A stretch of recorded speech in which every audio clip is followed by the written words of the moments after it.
Le Grand Matin Sud Radio, 7h, 8h30, Patrick Roger. Il est 8h13, Lévy sans interdit. Bonjour Elisabeth Lévy. Bonjour Patrick, bonjour à tous. Vous revenez sur l'ambiance, entre guillemets, l'atmosphère de cette campagne des Européennes. Une militante RN exclue des Restos du Cœur, et puis Éric Zemmour qui a été agressé à Ajaccio.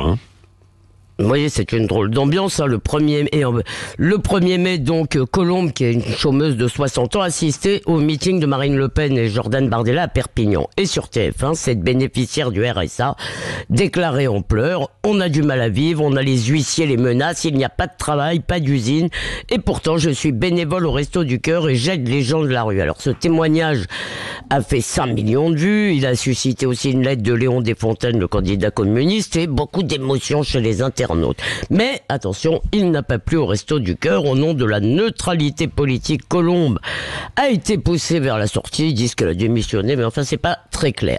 Et puis il y a Éric Zemmour à Ajaccio, agressé par des soi-disant antifa, parce qu'ils sont plutôt fac antifa, qui criaient raciste de merde, jetaient des œufs, et puis par une femme qui lui a aussi jeté un œuf dans le dos. Il s'est retourné, l'a frappé à la nuque. C'était évidemment un réflexe de défense, mais de Mediapart à Libé, en passant par France Info, l'info est devenue: Zemmour agresse une femme, sans prendre même la peine de dénoncer l'agression première. Alors quel rapport... Et à gauche, il n'y a pas eu beaucoup de négociations. Oui, c'est vrai. Voilà. Quel rapport entre ces deux incidents, Elisabeth? Je dirais, le rapport, c'est l'intolérance fanatique d'une certaine gauche. Bon, c'est pas totalement son exclusivité, mais c'est quand même chez elle que ça se passe le plus souvent, cette gauche qui croit détenir le pompon du bien et prétend lutter contre ce qu'elle appelle l'extrême droite, à tort à mon avis, par l'exclusion ou la violence. Alors les Restos du Cœur, par exemple, affirment que c'est le mélange entre l'engagement politique et le bénévolat qui leur pose problème, mais entre nous, si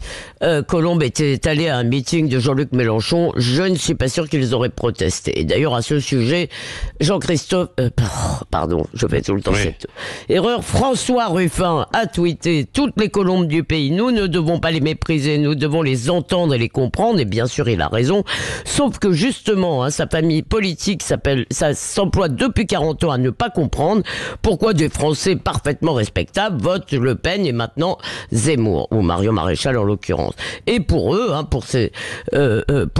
pour cette gauche, eh bien, les angoisses identitaires de ces gens, de ces ploucs, c'est ça qu'ils pensent, qui refusent de devenir culturellement minoritaires chez eux, eh bien, ces angoisses relèvent du racisme. Et ce qu'on voit, Patrick, au-delà même de ces deux cas, c'est que le désaccord civilisé disparaît au profit de la violence légitimée. À Strasbourg, par exemple, des militants trans et LGBT ont scandé Darmanin au fond du Rhin, Dora Muto au fond du Rhin, c'est clair, comme l'a tweeté Eugénie Bastier. Pour ces manifestants, un mauvais pronom, parce qu'on les appelle pas elle ou il, ou comme ils veulent, et bien ce mauvais pronom, ça justifie l'appel au meurtre. Dans la vision du monde de cette extrême gauche wokisée qui bat le pavé et tient les facs, eh bien il n'y a pas d'adversaire, il y a des ennemis dont ils peuvent souhaiter, pas toujours, mais ils peuvent souhaiter ouvertement la mort. Bref, ils sont en train de détruire notre précieux consensus démocratique avec, ce qui est grave, la complicité ou l'acquiescement d'une partie des médias.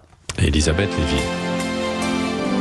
Il y a une forme de fracture qui apparaît à travers cette campagne, mais pas seulement.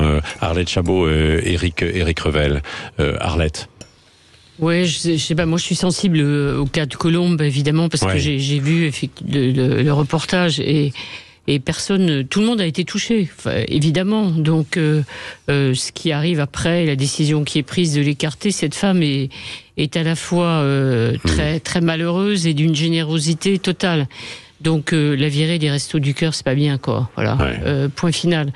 Pour le reste de la campagne, elle est surtout d'une grande confusion, puisque chacun fait sa campagne sur son thème privilégié, en espérant qu'il lui rapportera des électeurs. Donc c'est une curieuse campagne. C'est une curieuse campagne que vous dites. Et puis cette ambiance, en fait, cette atmosphère électrique là autour de, bien sûr, avec Éric Zemmour. Alors on l'avait déjà vu pendant la présidentielle, Éric Revel. Alors Colombe, moi je trouve que ça résume parfaitement ce qu'est la société, une grande part de la société française aujourd'hui, c'est-à-dire des gens qui souffrent la plupart du temps en silence, qui votent RN parce qu'ils ont le sentiment que depuis que les partis républicains, enfin de gouvernements se sont succédés, rien n'a changé pour eux, qu'ils ont vécu la désindustrialisation, le manque d'emploi, et donc voilà, le désespoir est assis sur un banc Prévert, et le désespoir, aujourd'hui pousse des gens qui ont tout essayé politiquement à se jeter dans le vote RN. Ouais. Sur Zemmour,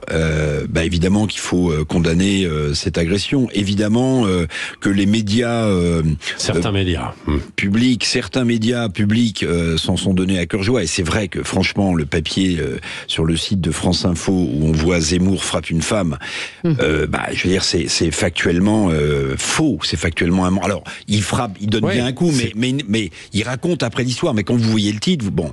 Maintenant, je vais vous dire, Zemmour, ça peut être aussi comme ça que sont légitimées les choses. Zemmour, il véhicule une idéologie que certains considèrent comme violente.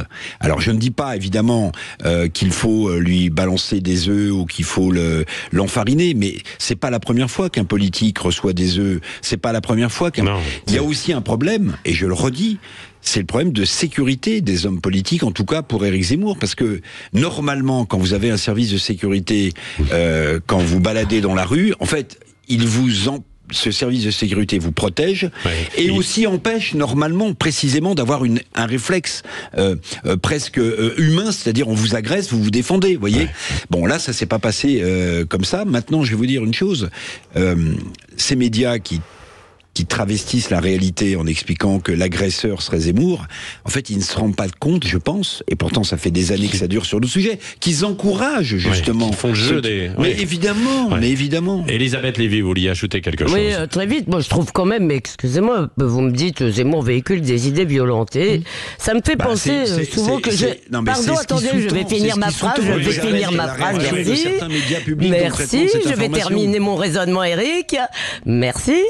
Donc, cher Eric, c'est exactement ce que nous dit Clémentine Autain toute la journée, quand après des manifs du 1er mai ou des manifs contre la loi travail, il y a des violences, elle nous dit la vraie violence, c'est la violence sociale. Et moi, je sais bien que c'est pas votre cas, Eric, c'est le récit qui s'impose, mais il n'empêche, si vous voulez, que en démocratie, tant qu'un parti n'est pas interdit, il a le droit de défendre ses idées, que le X, Y ou Z les trouve violentes et ses vapeurs, je m'en fiche. Si vous voulez, tout le monde a le droit de défendre ses opinions tant qu'elles sont dans un cadre légal. À ma connaissance, Reconquête est un parti autorisé. Donc il n'y a absolument aucune légitimité dans une quelconque violence des idées, parce que sinon, à ce moment-là, excusez-moi, il serait tout à fait légitime d'aller attaquer les meetings de Mélenchon. Vous avez raison. J'ai essayé de rentrer dans le logiciel et d'essayer d'expliquer pas votre récit. Certains médias publics travestissent la réalité parce qu'ils considèrent que l'idéologie qui est développée est violente et donc ça ne choquerait personne. Voilà, c'est ce que j'ai essayé d'expliquer. J'ai compris que c'était pas votre récit, je l'ai dit. C'est pour ça que j'ai compris que ça n'était pas votre récit. Je dis juste récit. C'est exactement ce qui est employé parce que c'est quand même dans les manifs sociales qu'on a eu le plus de casse, les Black Blocs. Et que nous disait-on après? Ah bah oui, mais la violence, la vraie violence, c'est la violence sociale. Et ça, si vous voulez, on est en train de sortir d'un monde où on est capable d'entendre des opinions qui nous ulcèrent, que l'on trouve violentes, tout ce que vous voulez, en gros, on discute pas, on cogne. Et moi, je trouve ça extrêmement effrayant. Allez, on poursuit dans un instant. Et je reconnais d'ailleurs... Ça peut arriver aussi pour des gens de gauche, qui sont d'extrême gauche, qui sont chahutés comme Rima Hassan, ça peut arriver, mais c'est quand même très très rare. Ouais, bon, Elisabeth Lévy qui voulait faire court, m'a-t-elle dit, qui évidemment est toujours inarrêtable. Mais non, mais attendez, on aime votre verve, Elisabeth. Tiens, on va continuer de parler en fait dans un instant, d'échanger avec Arlette Chabot et Éric Revel. Avant l'invité politique de Jean-Jacques Bourdin tout à l'heure, c'est Valérie Hayé, la tête de liste pour la majorité pour ces européennes. Est-ce que le discours d'Emmanuel Macron peut faire gagner des voix à Valérie Hayé? Pas du tout, nous dit André. Ce discours et l'affiche vont transformer cette élection en référendum anti-Macron. Qu'en dites-vous? Qu'en pensez-vous? On en parle dans un instant, puis on parle aussi de la Chine.